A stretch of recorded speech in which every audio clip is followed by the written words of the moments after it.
Passons à un exercice où nous avons une urne qui contient 3 boules noires, numérotées de 1 à 3, 1, 2, 3, et 2 boules rouges, ici, numérotées de 4 à 5.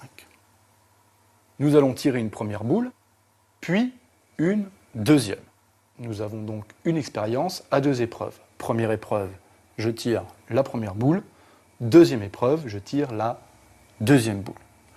Nous allons donc pouvoir construire un arbre de probabilité. Première épreuve, je tire une boule. Je n'ai pas besoin d'issue équiprobable, je vais essayer d'avoir le moins d'issues possible. Donc, première épreuve, ma boule peut être soit noire, soit rouge. J'aurais pu m'intéresser au numéro, mais cela aurait compliqué mon arbre.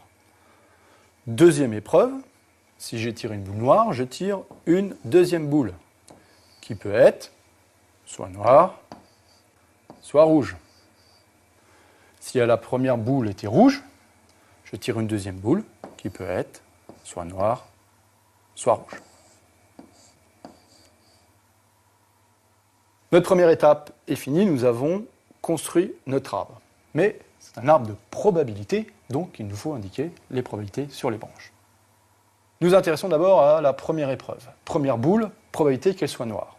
3 boules noires sur 5 boules, donc 3 chances sur 5, probabilité de 3/5. 2 boules rouges parmi 5 boules, 2 chances sur 5 d'obtenir une boule rouge. Passons maintenant à la deuxième partie de l'arbre qui, elle, souvent, elle est très piégeuse. Si nous avons tiré une boule noire, quelle est la probabilité que lorsqu'on tire la deuxième boule, elle soit noire?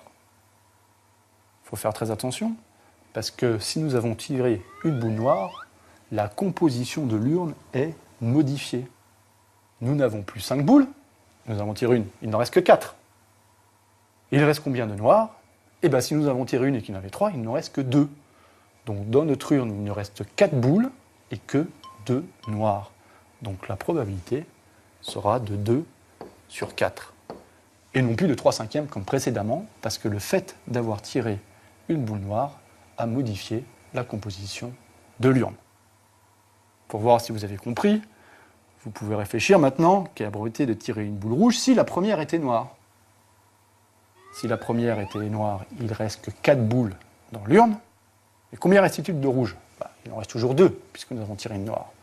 Donc il reste 2 boules rouges parmi 4 boules possibles.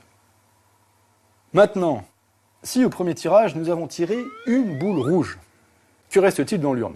4 boules, et nous voulons la probabilité d'une noire. Donc il reste 4 boules, mais combien de noirs reste-t-il? Il en reste toujours 3, puisque nous avons tiré une rouge. Donc il reste 3 boules noires parmi 4 boules possibles. Pour finir, si la première était rouge, nous allons calculer la probabilité que la deuxième soit rouge. La première était rouge, il reste 4 boules, mais comme elle était rouge, il ne reste plus qu'une seule boule rouge.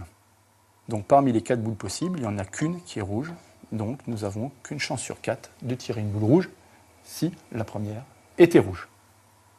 Donc faites très attention, si on ne réfléchit pas, on pourrait penser que tirer une boule noire, 3/5, donc tirer une boule noire, 3/5.